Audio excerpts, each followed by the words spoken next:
Hello and welcome to another Deprogrammed interview. I'm your host, Keri. Welcome if you are a new visitor. I am very excited about the chat we're going to have today. My guest is MadBarber Entertainment, which is a culture commentary channel. And my guest has got a really interesting background. I mean, the list of things, it's almost like as many jobs as Barbie. You have, uh, he was in the army, he was a cop, he wrote comedy for stand-up comedians. I believe he's an ordained minister, studied philosophy. Please welcome Madchismo. Hello, Matt. I love seeing someone struggle with intros because all of mine is just pulling teeth trying to get an intro. Hi, thank you for having me. I'm excited to be deprogrammed. I'm excited to have you. Can I call you Mad? Is that what that's what most people do. Yeah, or Mads, like with a Mads plural, happens. Yeah, cool? Mads. yeah. Okay. Well, welcome. Like I said, you have a very interesting bio. That's why I didn't know where to start. I was like, this dude's done everything. Oh yeah, and I left. I mean, I didn't even put in there about the aeronautics school I went to after high school. Yeah, the cult I was a part of for a little bit. Is that part of it? Well, it wasn't a cult. It was cultish. Were you in an MLM? I don't know what that is. Multi-level marketing scheme? Yes. That's what it was? Yeah, Okay. I didn't know how to name for it. Yes. Yeah, and you lived in their apartments. What? I've never heard of one where you lived there. Yes. Yeah, they had apartments that you could live in until you're like, "Hey, I don't think I want to do this anymore." Then like, "Okay, you got to get out." Yeah. Okay, wait. I didn't intend to start here, guys, audience, but can we please, because this is fascinating. I didn't know about this. Just really quickly, what can you say what the MLM was? Yeah. Oh, I wish I remembered the name. I was 18, 19. Okay. I had just so I went to aeronautics school in Tulsa, Oklahoma after I graduated high school, and we came to the decision this wasn't the best path. I got kicked out. It was a little drink, Okay. I was 19, living away from home for the first time. I lived on a ranch. I graduated with 150 people, and that was multiple towns combined to get us to that. So very small. And now I'm in Tulsa, and so after that, I got a job where I would carry a bag full of stuff you would see on TV. Remember the water hose that was flat? Yes. Okay, Oh, so you mean like all the as seen on TV products? yes, yeah, Okay. and we would sell them walking around with ties on, and then so I moved into they had apartments, and I moved into one of the apartments. And you have like, I don't know, 8 freaking roommates in this 2-bedroom. Wait. Is the apartment decked out with all the as seen on TV products? No, you don't take it home from office. Yeah. But yeah, so you would go to the office in the morning. They would pump you up with all these exciting chants and stuff to get everybody riled up for, a 12-hour day where you may make $15, because it's all dependent on how much you sell. You get a percentage of what you sell that you get to keep, and the rest goes up the chain. Oh, I've been to, back when I lived in California, there's a little town called Solvang. It's like a Viking town. Okay. It was, and it's also, they have wine and chocolate, antique stuff like that. If people who live in California are probably familiar with Solvang, and it's Danish, Dutch origins. They have able skeevers for desserts and stuff like that, wooden shoes, all that. Yeah, but they have a shop there because it's tourists come there, so there's all Right. kinds of shops. They have a as seen on TV shop where you can buy all these products that you were Oh, going door to door with. yeah. And I actually kind of like that shop. They have, they Listen. have the lights with the sticky on the back, so you can stick them underneath a cabinet. Oh, and anything like, oh, this is super convenient. not gonna lie, every time I go to CVS, I spend way too much time in that little section that they have of as seen on TV at the CVS. Way too much time looking at that stuff. Yeah. Wait, so how'd you get out of that? You described it as a cult. How'd you get out of it? So we were going to a conference because this thing had offices everywhere, and we went to a conference in Chicago. This is crazy. We stopped in East St. Louis. I don't know if you know anything about East St. Louis. Yeah. East St. Louis. They have good pizza. Yeah.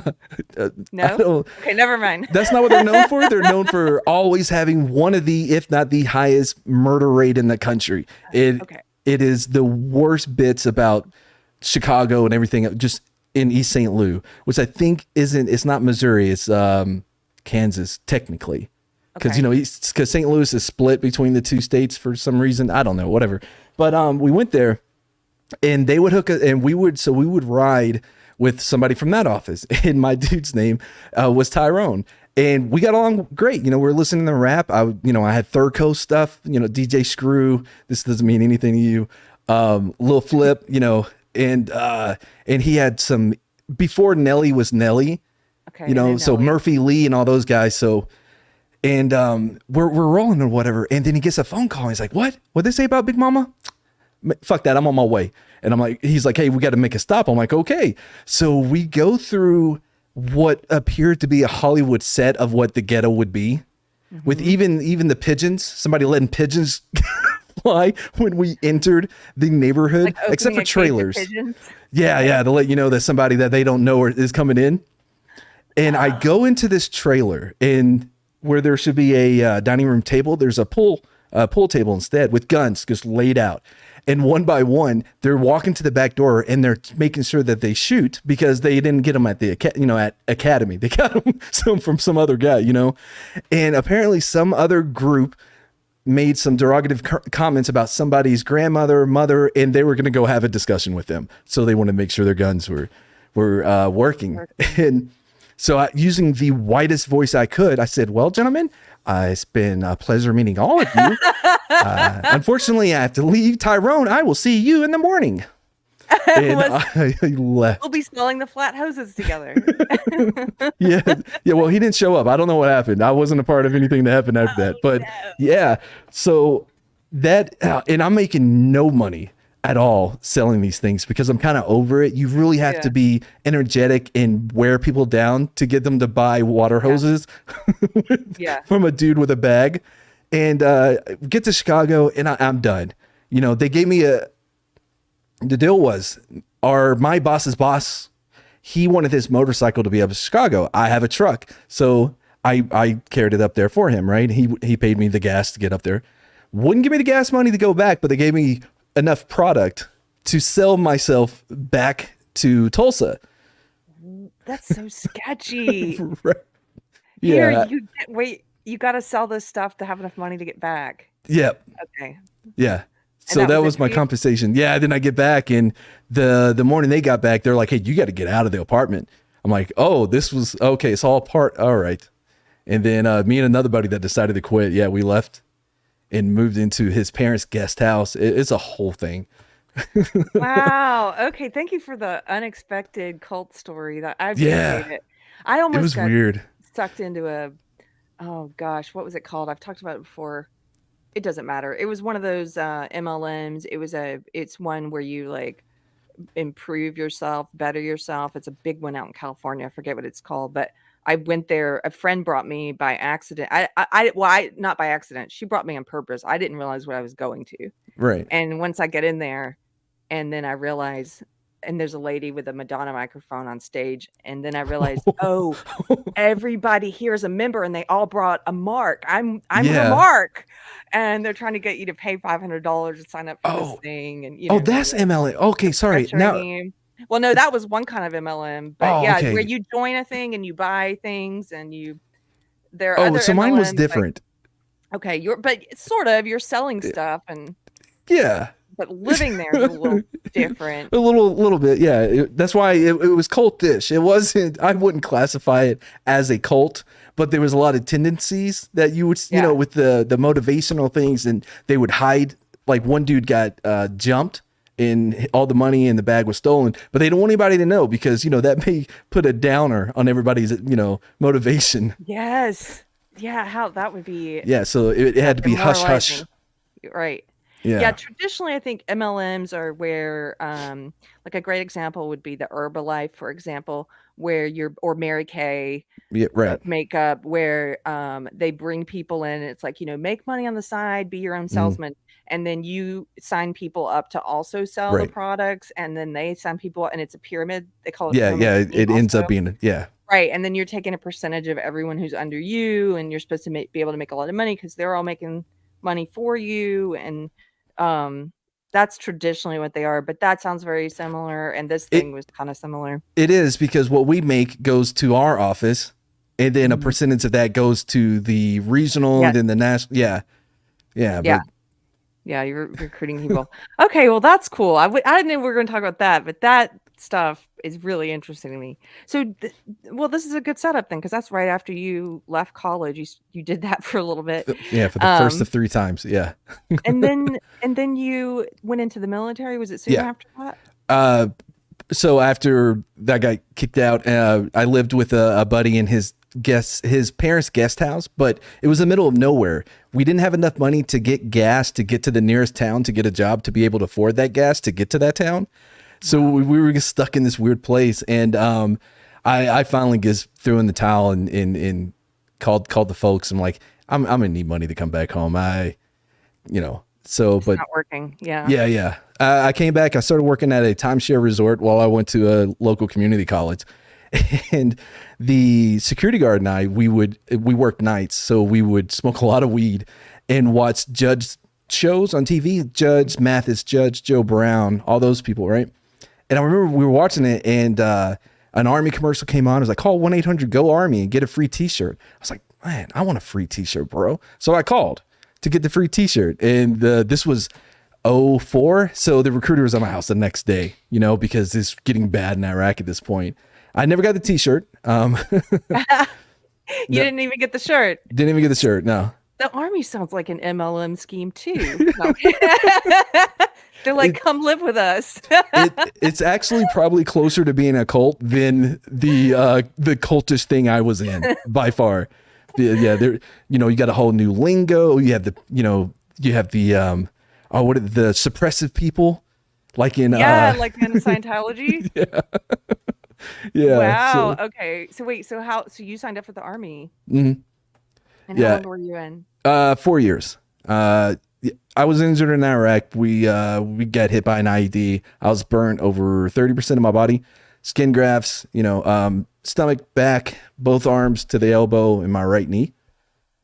And Wow. so, yeah, that's how I ended up in San Antonio. Everybody knows I'm here. I've said it plenty of times. But yeah, because of the Brooke Army Medical Center, Mhm. and that's where I was sent. So I've been here ever since. Wow. And then after that, I'm sure it took a while for Yeah, recovery in there. yeah, a lot Yeah, of yeah. lot of physical therapy. Mhm. Because so my left arm is burnt really bad underneath, and I couldn't raise it more than, I mean, maybe this. It turned out that I dislocated my shoulder during the blast that they didn't notice for about a year, but they had to do a couple surgeries underneath as well. So I would just go in and they would just grab my arm and just keep pulling it up, and it was rough.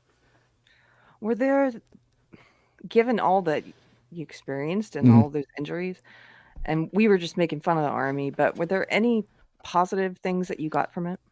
Well, of course, yeah. Yeah. Yeah. I mean, it's weird.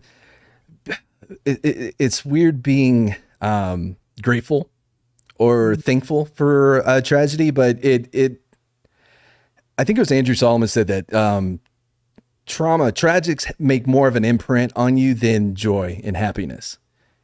Our identities are forged through our troubles, through what we How you come experience. through them too. Right. Yeah. Because I mean, nothing is going to tell you who you are. Like, I don't know, being on fire. Yeah. Do you feel like your identity was forged back Oh, then? absolutely. A lot Yeah. of I it? had no idea who I would be without experiencing that. I've always said I am honestly perfectly fine with what happened to me, Mhm. for years now. I'm good. Losing Brandon, who died a couple weeks from the injuries when we got hit, he was my brother. He was my best friend that I had.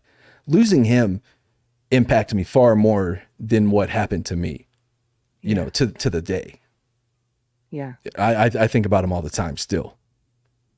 But yeah, Yeah. So, and how old were you when you got back when all of this? 2021. I think I just turned 21. Wow. Okay. So all of this was really like your formative years too, Yeah. dealing with And that loss. I joined late compared to a lot of guys. Mhm. Brandon turned 21 when we were in Iraq. Yeah. Yeah. So how long was it until you decided, given the trauma and like the loss of your friend and all the healing you had to do, when was it that you decided I'm gonna become a cop? When I realized my skills didn't translate to a lot of things in the real world. You know, I was a scout. We did reconnaissance. So there wasn't a lot of opportunities out in the workforce. It wasn't McDonald's asking me to do, you know, recon on the secret sauce at Burger King or vice versa. I don't know which one has a secret sauce, but so there wasn't really a lot of opportunities. And I just happened to run into a recruiter at a police department, let's say. And, yeah, they picked me up almost immediately, and it lucked out to where the academy happened in the fall, because I can't be in the heat at all. Like, I don't know if you've noticed, but it's been 113. I was going to say, you live in Texas. You can't be in the heat. Dude, you got to go to another state. I do not leave during the day. It's too rough out there for me. But, but it worked out that it happened in the fall, and then I worked nights as a cop. So I didn't, but even with that, because it's very humid here. And at night, man, during the summer with that vest on, you know, it started to heat up a little bit. But so yeah, I mean, and I'm glad I had that experience as a cop as well. I learned a lot, and I was good at what I did. I never wanted to be a cop. I never, outside of just being a kid, like, hey, I want to be Steven Seagal. You know what I mean? When he was good. Well, he was never a good guy, but when his movies were good. But outside of that, no, I had no interest in being a cop, but I was really good at it. I was really bad at politics in the police department, because like they're internal politics. Oh, there's so many.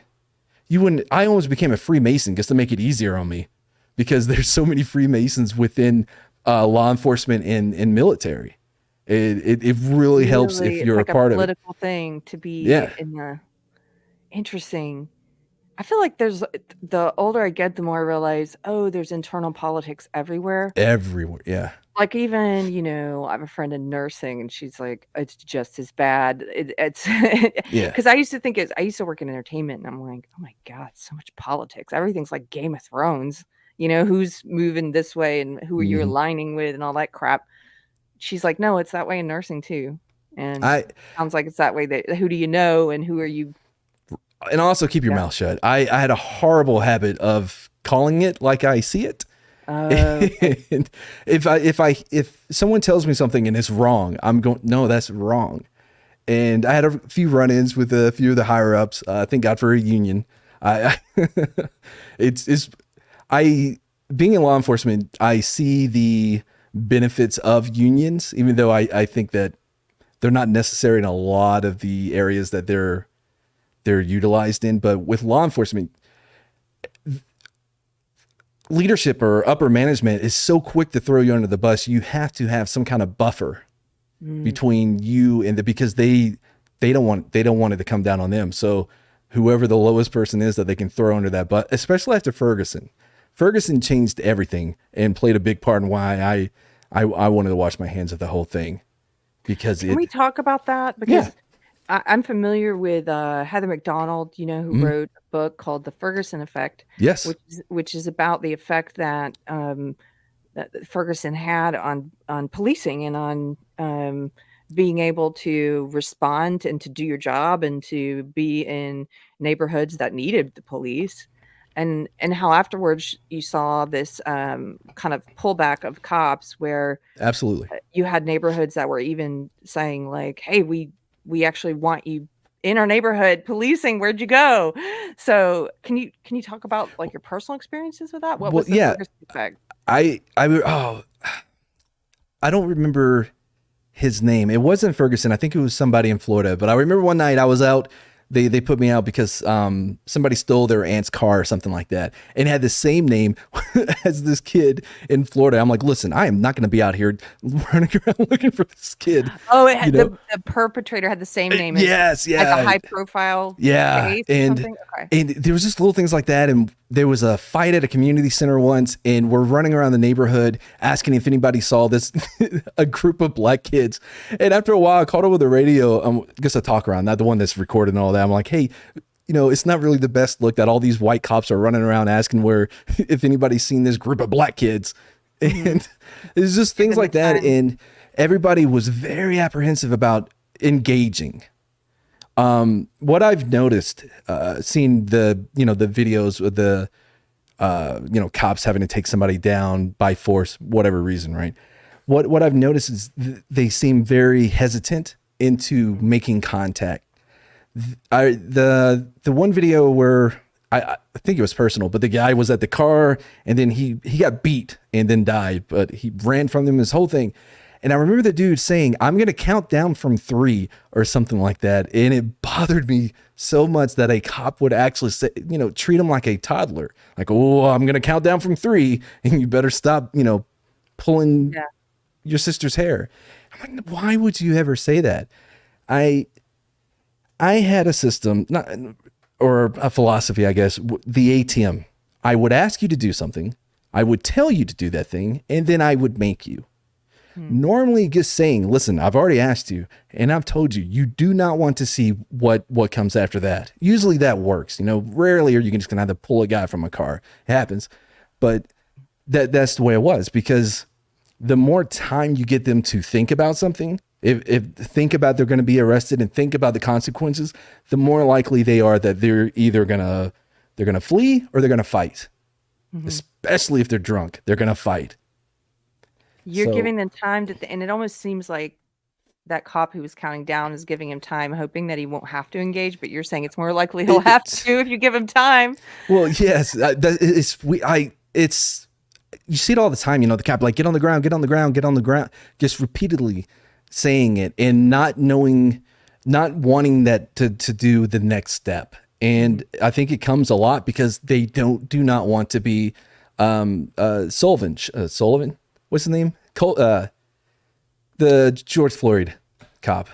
Oh, they don't want to. I don't know that cop's name actually. Do you Yeah, know? I forgot it, but yeah, they don't want to end up in prison for the rest of their life Yeah. just because they politically it was the wrong person to do whatever it is Right. that they did, right? And it that is the Ferguson effect. I think it's an epidemic. You see it across, and it helps no one. It actually makes it more likely that something bad is going to happen. Yes. The more So time you give is more time for something to go wrong. The quicker you can get them under control in custody, the better for everybody, including them. mhm. That's kind of what Heather McDonald says, and you see in the data that in a lot of cities that were already plagued by high crime rates, that the crime rates went up Yeah, after Ferguson because the cops stopped engaging as often or, kind of pulled back out of that hesitation of being, possibly right. uh, put up, put up and tarred and feathered and, going to prison the rest of your life or becoming a public martyr to some degree Well, for doing your job. and that's what doesn't make sense is any for this idea that cops would be out there harassing any person for any reason, knowing what will happen if because there's cameras everywhere. You're Yeah. not going to hide it. You have cameras on you. Everybody has a camera on their phone. And so to think that somebody, "Ooh, I'm going to give myself a black guy today, really going to let them have it," it's bananas because you're putting everything in jeopardy: your life, your family's well-being, both financially and because you're talking healthcare, you're talking income, all of that you're going to put at risk just because you have a personal issue with a race of people or what have you. It's ridiculous on its face. It's absurd to think that cops are going around just looking for somebody to rough up. It's Yes. no, That they're just out absolutely there. not. I mean, I understand there are, what gets called in culture when people talk about it like bad apples. I Right. understand, like there's bad guys everywhere in every field. And but I don't think for the most part that's who you find policing, just in No, my gut, like, and who I've met and who I know who's been a cop. well, Um, no one hates the bad apples more than other cops because it puts us at risk. We're not covering for you because you wanted to go ham on somebody's face. No, because right. that's again, you're putting that other officer at risk and their family's well-being. Mhm. You know what I mean? I got your back. he, he bounced a little harder off the asphalt than we intended. I got you in my statement. But if you are actively going out to hurt someone and then expect me to cover for you out of some sense of brotherhood, you are wrong. That's not happening. Mm-hmm. Do you know of other people who wanted to get out of it like you did once they started to notice some of this so-called Ferguson effect happening? Because I do. Yeah, I was one of the first. I saw it coming pretty quick, and I was like, guys, I don't know about all this. But it once people started to really see like, this is not good at all. People fled to whatever they could, whether it be working security, some private security job, or whatever they could do. It was no longer feasible for them to continue to work in a profession that is actively going after you. Mm-hmm. And because that's what it is. The department, they don't want it to come down on them. They don't want, Congress to come in and do an investigation and do all their findings and stuff. They're like, no. It was Johnny. Johnny's the bad apple. We'll just get rid of him. Mm-hmm. And this was before defund the police really became a cultural phenomenon of, protests and marches and stuff. That happened here close by in Austin. They ended up defunding the police force, I believe, by like 30% or something. How'd that work out? I know cops who left. It's like, I got a job offer in this other state, leaving. Yeah, I don't think it's worked out great. So when you decided to leave, actually, let me back up 1 second. You were talking about how there are cameras everywhere. Yeah. And you reminded me of this. Back when I used to be in the woke world, that was my belief system for over 20 years. And I used to work in my old job in entertainment. I worked with a lot of nonprofits. And I'd get them to sponsor tours for my comedy clients, stuff like that. One of the nonprofits I worked with quite a bit was the ACLU. And this was around the time they were changing, and they were kind of in the middle of moving towards abandoning civil liberties and moving more towards pushing social justice. Right. But they hadn't yet. There ended up being this leaked internal communication about when they decided to make that change. This hadn't happened yet. But anyway, long story short, I remember when they were pushing, and they had a whole campaign pushing for cameras on cops. And they were very much like, we have to have cameras on cops so we can see these abuses in the field, and, for transparency and protection of citizens. And then cameras on cops became a reality in most places. And then like maybe 7, maybe not even 10 years later, like 7, 8 years later, when you started to see that the cameras sometimes captured that the cop story was right, and that the perpetrator was resisting or something else, then suddenly they changed their tune, and they started, and I saw other people on the woke left started saying like, we got to get rid of these cameras on cops. It's an invasion of privacy for the citizens that they're, and I'm like, wow, like you pushed for these, and then it doesn't always give you the results you want. And so you're like, let's get rid of them. Did you notice any of that? So I wasn't for cameras. Believe it or not, I can be a little sarcastic at times. Really? Whoa, boy! I was really bad on Xbox. I was bad on Xbox when I played online with other people. But I couldn't work day shift because, unlike at night, people are sober in the day and they remember everything you say. So when you make, for instance, some security guards stop their car or whatever, and I go out there, and when I get there, the guy's like, "Hey man, I think they're drunk. Also, they don't speak English." I'm like, "Oh dude, no problem. Glock's an international language. I got this." They did not think that was funny. I thought it was hilarious. Yeah. So things like that. Joke. Yeah, things like that. But with the camera, I can see how cops like it because it can back up what they're saying, but it also limits your discretion on a lot of times, because even though it's not supposed to be used for punishment for, what am I looking for? Not what is it? Not academic. I can't get out of my head. It's No worries. well, anyway, it's not supposed to be used to actually punish the officers if they do something against regulations or what have you, SOP, right? Okay. But it limits your discretion to where if I got a guy and he's cool with me, my attitude is always a reflection of yours. If you're cool with me, I'm cool with you. We're good to go, right? And he has a dime bag on him. I'm not doing the paperwork for a dime bag. I'll stomp it out, let him go. We'll be on our way.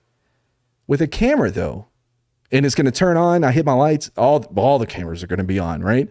Right. If I stomp out a dime bag, and they pull my tapes for whatever reason, and they see it.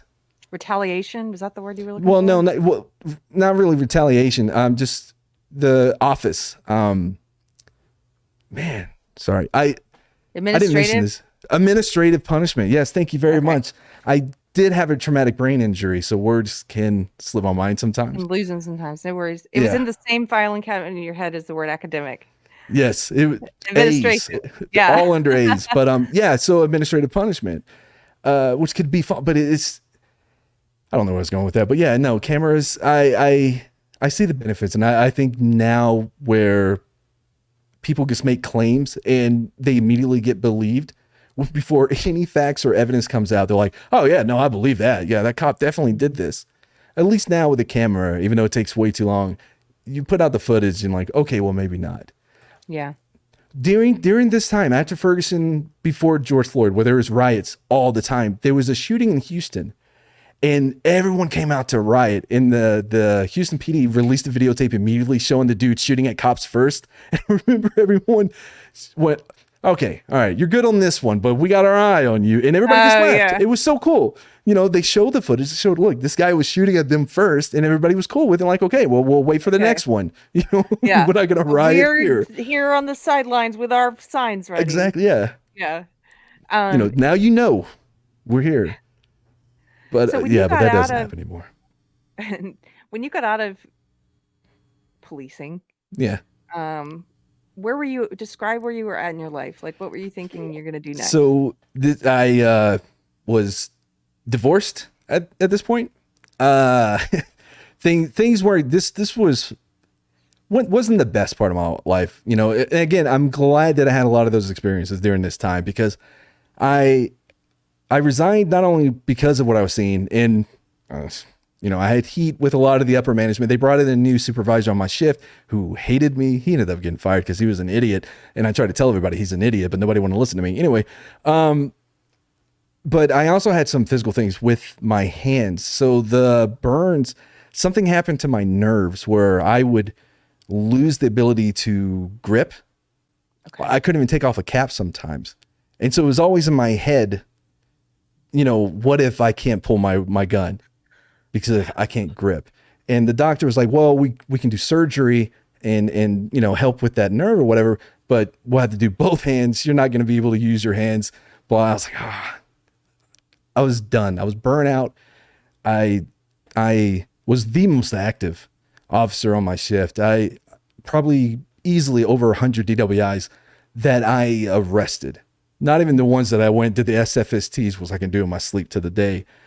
But I was burnt out, and with the ex-wife thing, I was just done, you know? And then I enrolled at Texas State for philosophy because I was really getting into philosophy this time. And then at some point I switched over to theology because I was very interested in the framework of the Bible, of how it came to be, you know.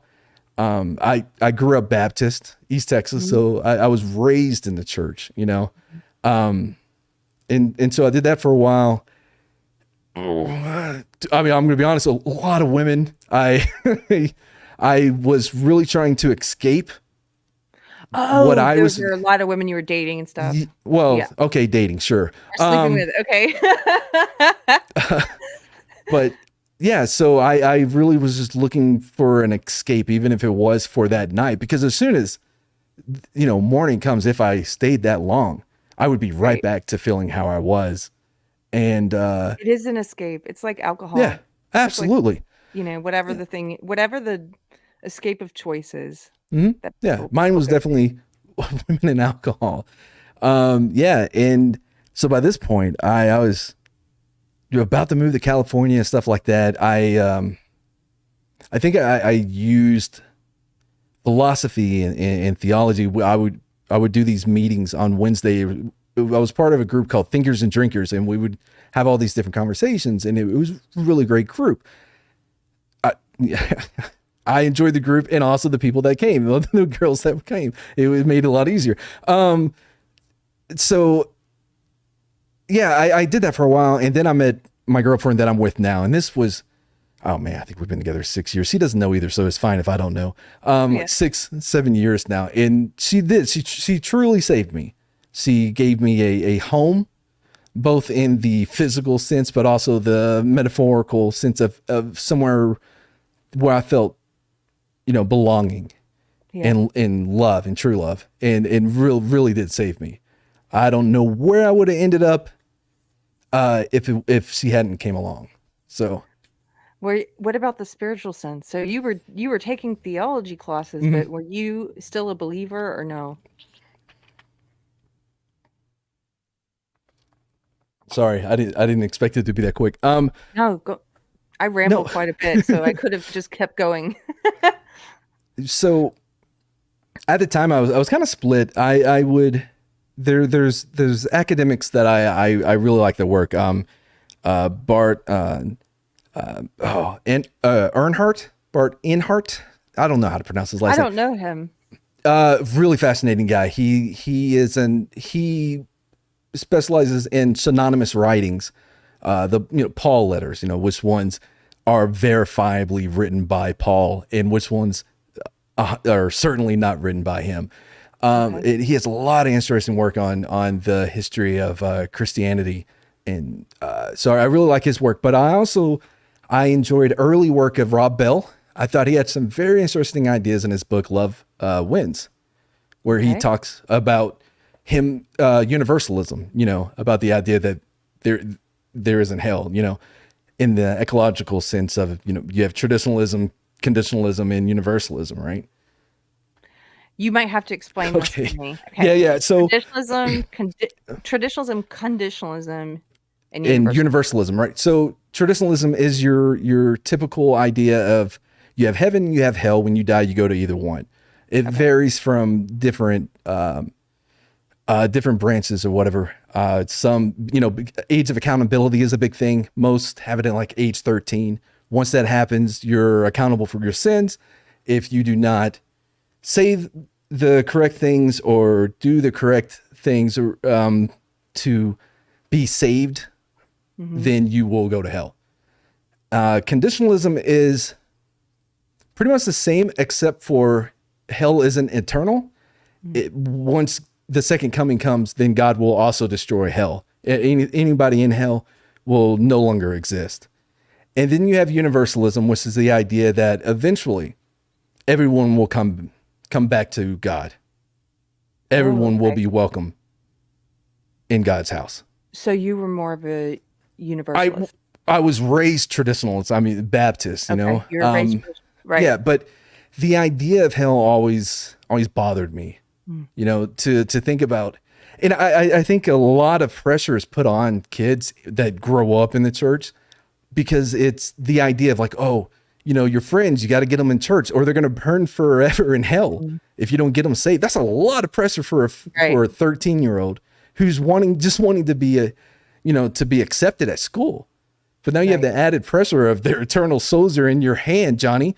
I don't know why I keep picking on the name Johnny, but Johnny, got to save those kids or they're Yeah. going to burn in hell. This is horrible amount of responsibility you're thrusting onto someone. But yeah. The kind of thinking. So I was raised in a Southern Baptist church, so it was very similar, probably in some ways. And Absolutely, yeah. Except we could dance. Not that we were allowed to.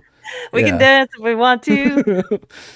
I think we could dance. I don't know. I never heard much about dancing, but definitely there was this sort of hell and hellfire and brimstone Yeah. approach, and I ended up in high school and college for over a period of several years wrestling with and ultimately turning my back on God and walking away. And I was like, called myself agnostic, but I didn't really think much about it. I was very anti-Christian for a long time. And then I was in the woke religion, although I didn't realize it was a religion. Right. And because there's not a God, so you're like, "Oh, it's not a religion?" But it's a religion. I was in that for over 2 decades, like I said, and, anyway, I'm a Christian now, which I never thought I would be, but looking back on it, I think some of that stuff was just it's not, I don't know, it's not I think it's the wrong focus sometimes, Uh, like, you don't God I don't think God needs used car salesmen, and so I don't like putting that pressure on children, as you're saying, to go out and be like, "Save your friend's yeah. soul," and, like, um, I kind of view it as and I'm sure there'll be some Christians in the chat who disagree with Oh, me or say I'm wrong, whatever, but, where I'm at right now is I kind of view it as, like, I can't save anyone. Like, right. anyway, that's up to God and the Holy Spirit. Like, I'll just live the way that I think God wants me to live and try and take care of what I'm supposed to be doing and W- recognize when I make mistakes and acknowledge them and, talk to God about it. And then through the way you live, I think you can have an That is your impact. testimony. And that has happened. Yeah, I know people who say, "You had this impact on me." And that's amazing, but it's not because I saw them and was like, "Let me save that person's soul," Right. like, I can't and that's also then becoming, like, starting to think of yourself as God too, which I don't I'm I don't with think you. that's what you're I, supposed to do. I'm with you 100%. That's how I look at it. It's not about being that loaf of bread. It's about being the aroma. It's you. Yes, my pastors talked about the aroma Yes. in a different way maybe, but okay, go ahead, keep Right. going. What I mean is, don't try to be the answer to anyone's problems or salvation or whatever. If you can lead them on their own path, because I think everybody has to get there on their own through their Yes, own way, yes. and you can't force someone to be. So Oscar Wilde talked about how education is an admirable thing, but it's good to remember from time to time that anything worth knowing can't be taught. And so I think in a sense you need experience to really Mhm. learn. I think most of our knowledge comes from experience rather than being taught or rather reading about it. Reading is great. I read a lot, but having experience in something, even reading can be experience. You're reading someone they say something and it hits a light bulb like, oh, Yeah. I never thought about it like that. But that's your experience. Having someone try to tell you, no, dum dum, this is what you need to do so you don't burn in hell. I don't think it works. It's pretending that there's a cosmic gun being held at your head that if you don't love God, then you will burn forever. Well, what is that? How is that serving God? Because all you're sending are shells, Mhm. without the peanuts. Because if you're saying either love God or the or the other option is burning in a lake of fire for all eternity, is it really love, or is it just out of fear I still to think not it be punished? so we might disagree on this 'cause I do think that if you reject God, so maybe I'm a traditionalist in some ways, because I do think you're probably eternally separated from God because you've rejected him. But, and that to me is like, that's like hell. Whatever that means, Right. I don't know. So I do believe there are like, I guess that makes me a traditionalist. I do believe there are like two different places or states of being or what have you after you depart your physical body. Um, some people call it like people who are not Christians say like with like reuniting with the source, kind of Yeah. Yeah. thing. Yeah. Yeah. And I think if you've chosen, I think God gave us free will because he wants us to choose, but not under Exactly. threat. It's like, um, That was my point. Yes, not under yeah, threat. okay. Yeah, yeah, and when I was a kid, I definitely had that fear put into me of, like, "You do this or else." It's Yeah. like a hostage situation, like you're saying, where you're like It it's like, it kind of It it's a doesn't feel like" cosmic gun. Yeah. Yeah, the cosmic gun, that's a great way of putting it, and, I don't that's like, when people talk about, having a if the like a theocracy, right? Mhm. Or sometimes I hear people who are very anti-Christian, like I used to be able to say things like, "You just wanna force your religion on everyone." It's like, "No, I don't think God wants you to, like, begrudgingly be like, Right. "Okay, hands up, I love you guys," because it's Yeah. being forced on me. That's not you choosing. like that's not choice. Yeah. So I don't know, I'm rambling, No, but well, just and just to clarify, I don't know where I would fit into those three categories because I like everyone, I have no idea what happens when you die. But right. what I do know is that the idea that the best God could come up with is if you don't say these things by the time before you die after the age of 13, no matter what, you're going to burn in hell. Hmm. There's the flat tire hypothesis, not hypothesis, but the idea that there's missionaries that are on their way to go to some tribe in South America that's never heard about Jesus before, and on the way, their truck breaks down, has a flat tire, so they have to stop and change it. While that happened, one of the elders in the tribe died before he could hear the message of Christ. Thus, he goes to hell because of a flat tire. Oh, okay, yeah. I feel like God could come up with something better than that, because the idea of some 15-year-old that gets in an accident with his parents driving from vacation and Hmm. now has to spend all eternity because he had a 2-year window, which is nothing. A normal lifespan is just a blink of the eye, but 2 years Hmm. before to have to come to let Jesus, come into their heart, whatever, however you want to word it or however you want to, say it. That's it. I've never heard of this age 13 thing too, and I feel like Really, the age of accountability. that's no. Well, look, I'm a pretty new Christian. It's just that I'm still learning a lot. I think that to me though sounds just like one of these human things where we have to try and uh try and help it make sense to Right, humans, something that is you can't make sense of. Um, what is time to God, first of all? Uh, it's not the way that we conceptualize it, and so many things I think are kind of well, we have limited human knowledge, and so we're trying to, like, help make sense of things, and so maybe we generally know that, once you have consciousness and you are able right, to make a choice of free will about God, and you've heard about God and what have you, and then it sounds like humans have, like, a book, and they're like, "Let's say 13, that's when that right. is," Yeah, and it's like, God's not it's. like, "By the age of 13," like, does he ever say that? Like, no, that's not in the Bible, is it? The age of 13? I would have to check the Saints of Latter Day the Latter Day Saints, but I'm pretty sure it's not in any of them. I would have to Okay. check the TDS, but no. By the way, I had this professor called the Mormons, the cult that made it. It's just The cult that fascinating. made it? Yeah, because, Wow, that's kind of funny. That's really fun. yeah. But Yeah, sorry to all the Mormon people. You're great. it's just a joke. Dinosaurs were real. Um, so it's the idea of a ship, a sunken ship in the ocean, right? It holds some of the water that's inside of it, but the ocean, it consumes the entire ship. So think about like our knowledge of God is so limited. It's as if all we know is that ship at the bottom of the ocean, whereas the ocean has everything and more. Yeah. Eckhart said, whenever we try to define God, we cease to speak of God.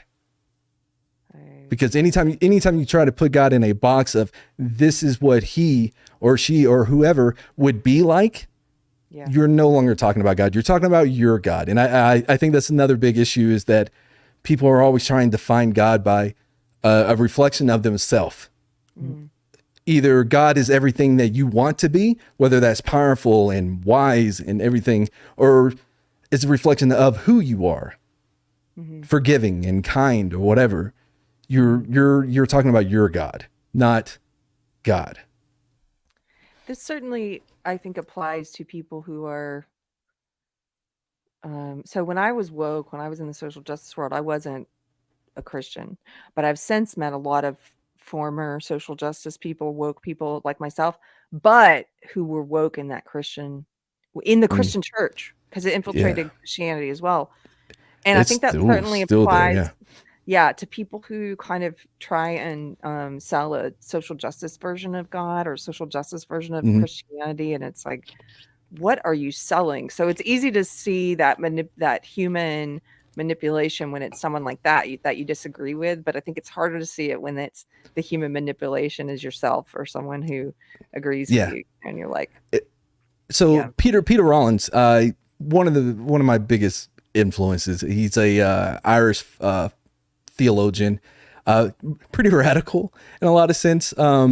But one of his books, The Idolatry of God, he talks about how basically where we're at now is that we've put an idol mask on God, and we're offering God as a product, something that you can bring into your life and make you whole. The same that Nike does, Ford, any of these other products that's being sold,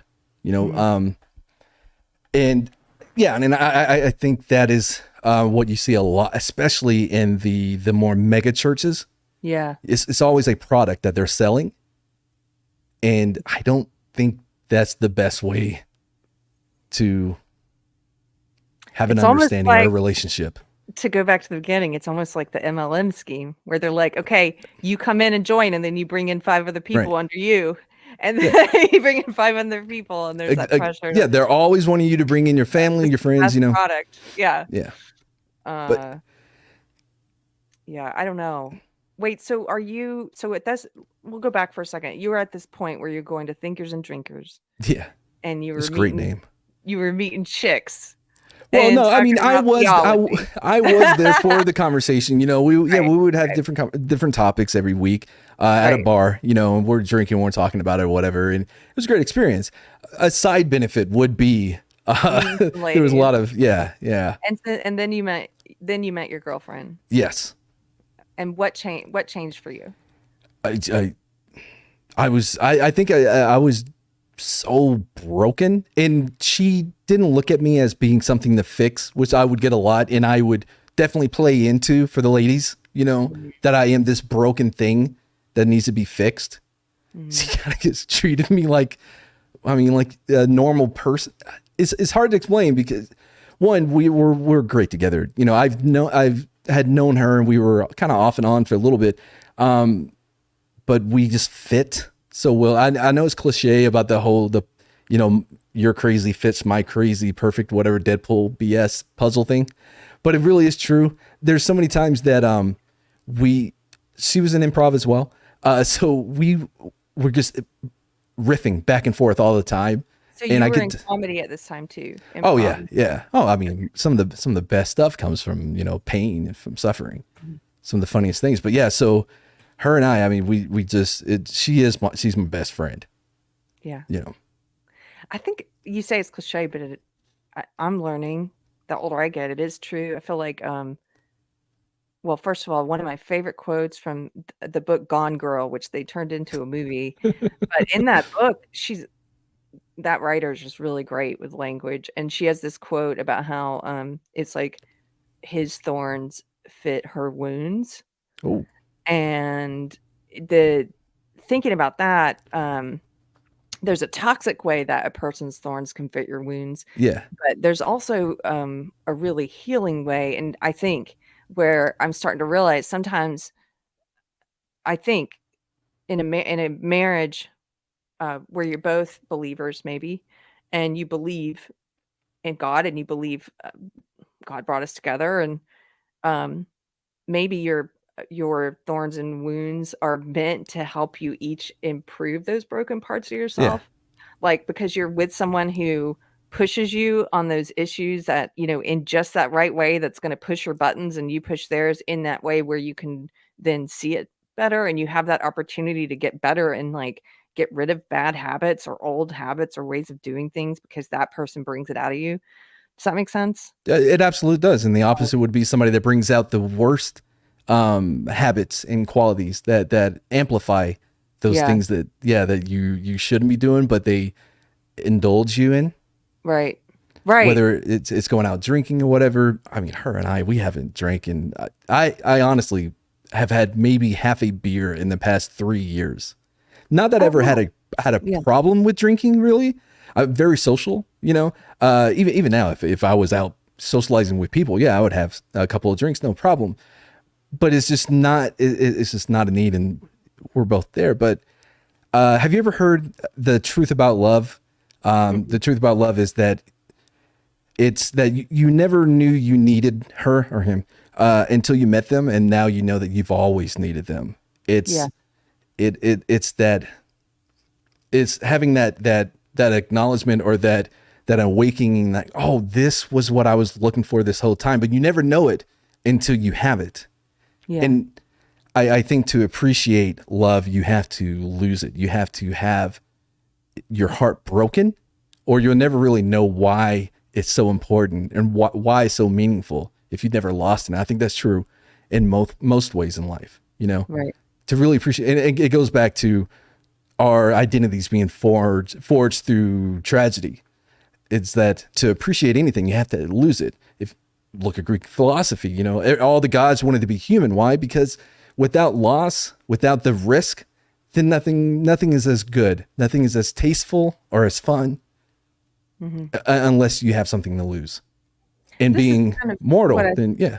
yeah, that's what I think about good and evil, when people say things like, "Oh, if there's a God, why is there evil in the world?" And I'm kind of like, well, because if there were no evil, there would be no good. Like, Mm-hmm.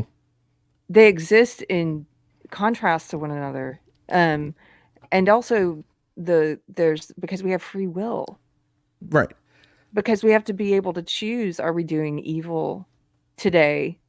Or are we doing good today? Or are we doing evil throughout our whole life? Or are we doing good? Like, we have that ability to choose, because without that choice, it means nothing to say, "Oh, I'm with God." Well, you didn't choose it, you know? Does that So make Yeah. yeah, one of the things that I struggle with is whenever I hear people, and I know what they mean, and this is my thing, is when people claim that God helped them, or they did this through God. Athletes like, oh, only through the power of God was I able to make that free throw tonight and win the game, whatever. Yeah. It the idea of having free will basically means God is hands off. Mhm. It's the idea that he created you in a way that it's, not getting as more than what you can handle. Mother Teresa said that, she knows God never gives you more than you can handle, but I wish he didn't trust me so much, because she was so overwhelmed with what she thought was her responsibility. And, and which I think is a great quote from her. But it's, so the idea of, like, for me, when we got hit by the I.E.D, initially I was knocked out. I open my eyes, I'm just engulfed in flames. My comms aren't working. The vehicle's not working. I try to lower the ramp for the guys in the back. It just pops off the hinges, doesn't go down. And this is an experience thing. Again, I can describe the loneliness, the abandonment that I had in that moment of complete silence, deafening, with nothing. But nobody's really going to get it unless they experience. But I was able to escape, got out the vehicle, jumped down, put myself out of fire, thing, right? Done. Looking at it, which I have for years, I could either look at it as though, oh, okay, so, God doesn't give a shit about me, because in that moment when I'm crying out to God, my creator, to come and to save me, Mhm. he's forsaken me, right? Or I was, because of who I am, and I don't know percentages, but not everybody would have been able to keep their calm, to a sense, to be able to escape that. I think there are quite a few people that would just panic and burn right there in the vehicle Mhm. for whatever reason. Through Yeah. my makeup, through what I was raised and all that, I was able to get myself out, and I was able to put myself out of fire. Mhm. Just because I didn't have a voice come down and be like, hey, Mad, because that's what God would call me. Hey, Mad, maybe you should wake up now and get out. You're on fire. Doesn't mean that I was abandoned by God, Right. because I was made in his image. I was made to handle what is given to me, whether Mhm. or not I believe I can. Yeah. So, That That makes sense to me, even though, like you said, I can't imagine those particular like, the experience of that. Right. Um, but I don't know. I find being a a belief. I know it sounds cheap. Sometimes I get in my own head about like, oh, the atheists who one of my mods is atheist, and I'm like, oh, when they're watching the show, they're gonna be like, oh, Carrie, why are we talking about God again? But I'm glad I get to with you. Thank you. Yeah. But I was gonna say, I think in the past few years, like being a believer and I hope growing and understanding more about God and what I'm supposed to be doing, or I'm learning that like a lot of things that I think of or used to think of as negative right up front, or which are objectively negative in a lot of ways, that there's still like some positive stuff in it that comes from it that I learn about God, or that I was supposed to have gone through that maybe for I, or at least it became an opportunity I could use for something. That that verse in the Bible about like, I think it's in Genesis, where it's like, you intended me harm, but God intended it for good. And I think that kind of explains that when it comes to whether it comes to evil or tragedy, like you're describing. Mm. Like, uh, anyway, that's just something I've been thinking about lately. I want to get back to what you're doing. I'm sorry we're rambling a bit. No, Uh, I'm having a but great yeah, time. yeah, But by the way, what you're yeah. describing is the idea of that God is the bandage that we put on the wound of unknowing.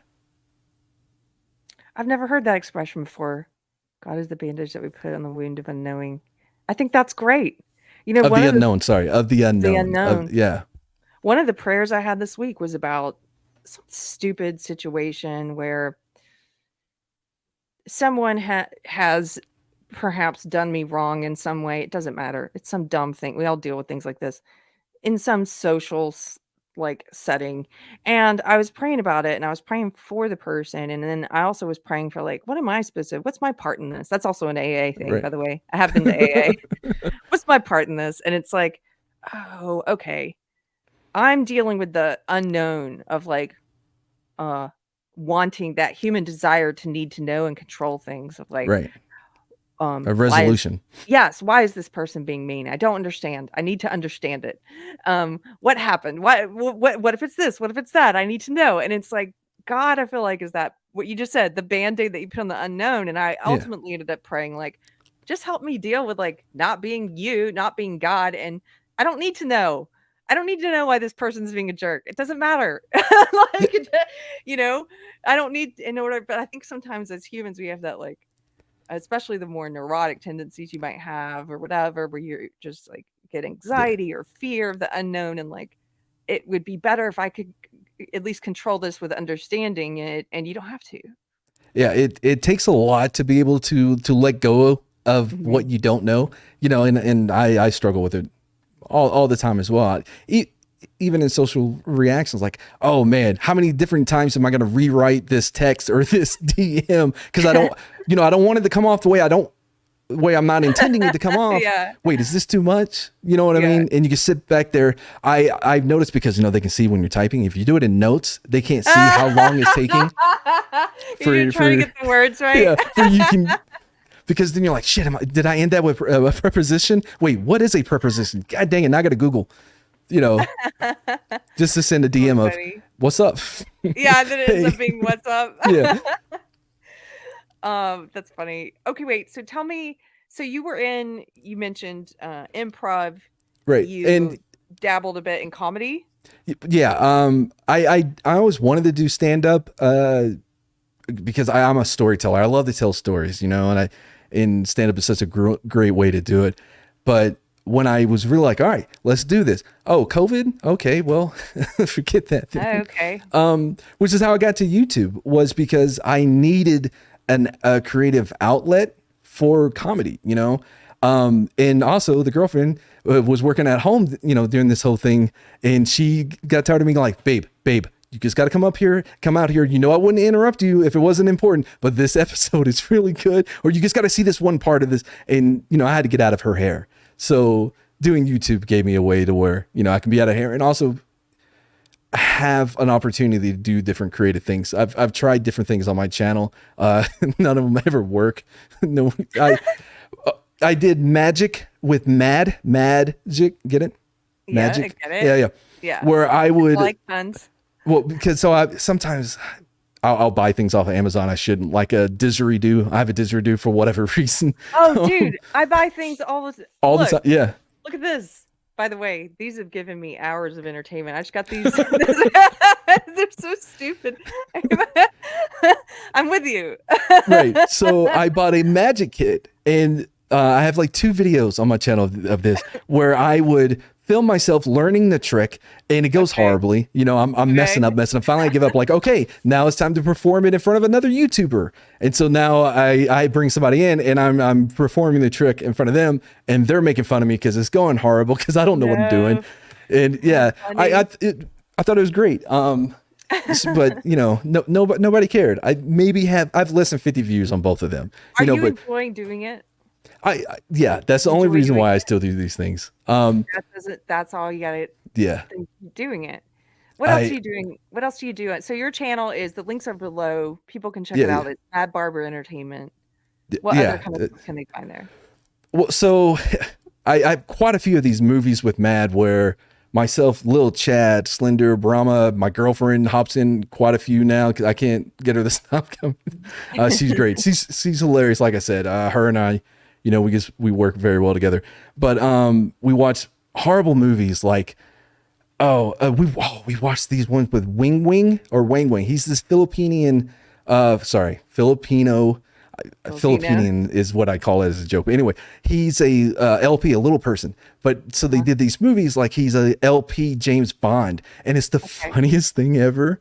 And then at Never the heard end, of it. oh my gosh, at the end, it's revealed that the big bad is just a giant little person. So he's just like 3 inches taller than the other guy. Oh, and I think what was the movie? For Your Height Only. It's anyway. For So your yeah, height only. Okay. yeah. So you So have videos where you just watch these. right, and I edited them, put in the clips and stuff, but mostly it's just us riffing on the movies or even each other. A lot of inside jokes, but yeah, we have a ton of those. And every once in a while, if I get inspired, I'll do a video of whatever's out. I'm working on Mission Impossible right now, but I come from a different angle. Like with if everyone loves it, I'll say it's the worst thing ever. Top Gun Maverick. Sorry, I'm Maverick. Yeah. Anyway. Maverick. Yeah. So I said it sucks great big balls of fire or whatever was the title of the video. Hadn't even seen the movie yet, but I put it out there and I was, it's the worst. It's the worst thing ever. There's no That's a comedy. volleyball. Yeah. Right. Yeah. Oh, people do not get it though. Even people I stream with that know me. Every time I'm like, oh yeah, I'm working on my video why She-Hulk is the best MCU yet. And like, Yeah. what? I'm like, They don't get it. you know me. Subscribe. There's good stuff. Yeah, so I do things like that. Sarcasm, Yeah. but in video commentary form. Yeah. It's your YouTube essay, except it's completely nonsense. For the Mission Cool. Impossible one, my biggest thing is there's no wooisms. John Woo directed the second one. The part one is you can take this score and stick it up your where I claim that Limp Bizkit, who did the score for the second movie, is not only the best version of the Mission Impossible score, but their music video is a better Mission Impossible movie than this one. No, So it's yeah, just the opposite. It yep. is. It's satire. I also said that it's basically a boomer trying to unplug the modem of out of control AI. I was pretty proud of that one. Well, check it out below. We've got links. Where else can people find you Oh other than man. on YouTube? You're on Oh, Twitter. I'm not giving my address. Is that what you do here, Carrie? You bring people No, on like, so what's your address so people can come and tell you in you person how are in unfunny you Texas. are. You're a fellow Texan. Born and Um, raised. born and raised Texan. I am a cultural refugee, I guess you could call me. But I love Texas. I'm like a Texan at heart. If it Uh, wasn't for the heat, it'd be amazing.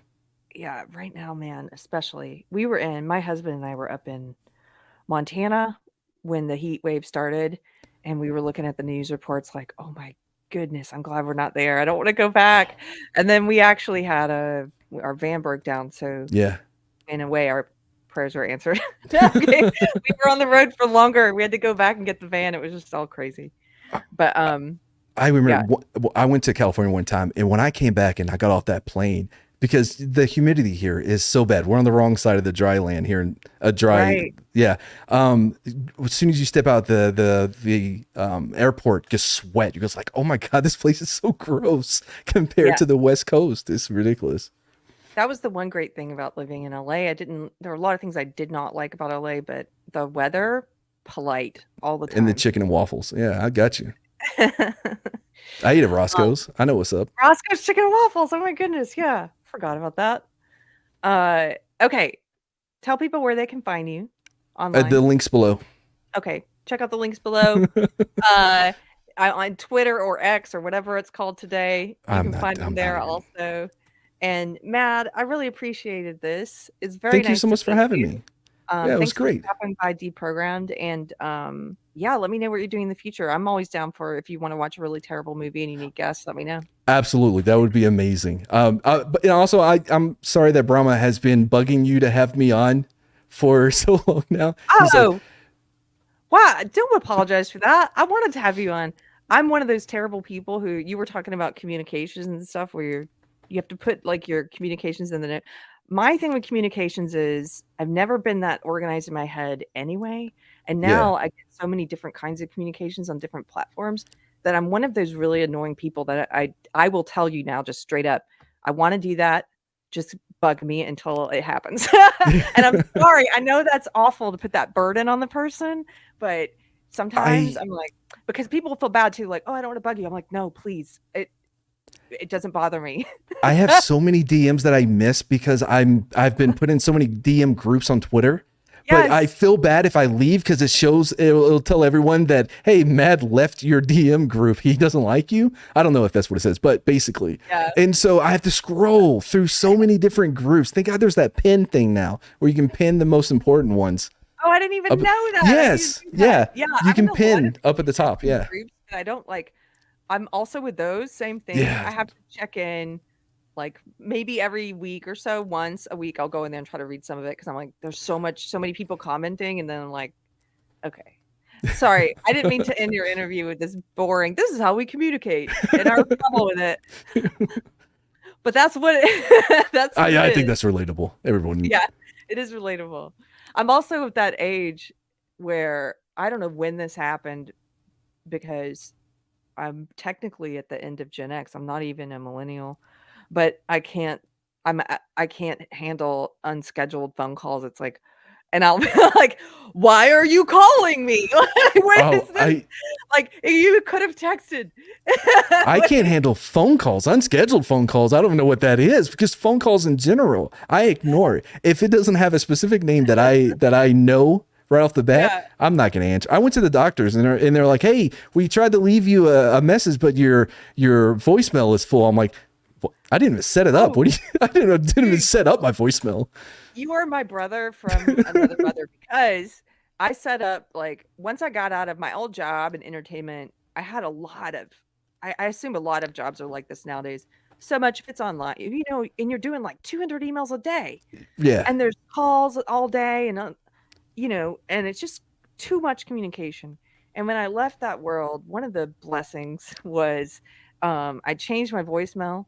So it's a Rickroll. It's like when when you hit my voicemail, it goes, "The caller you have reached has," and then it goes, "do do do do do do," and it starts playing the Rickroll song, and you can't leave a message. And people Oh, are like, "Well, like what?" And that's because I can't handle the text voice me.